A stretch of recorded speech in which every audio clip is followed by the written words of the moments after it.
Hi, Rafael Beolchi here again. November the 28th.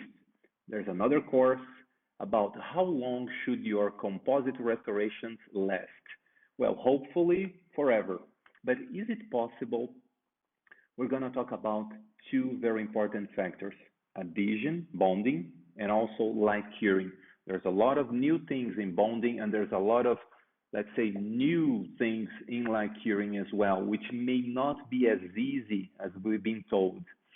On adhesion, what I want to talk about to understand what is megapascals and what the role of MVP or any other phosphate monomers in the adhesives. It is better to do a total etch, self etch, or when to do them.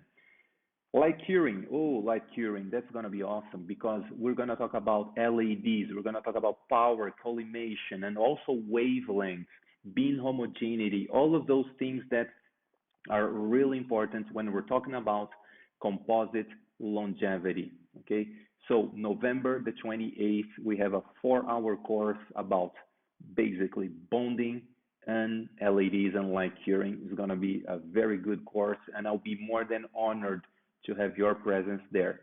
So welcome to the course, and see you there. Bye bye.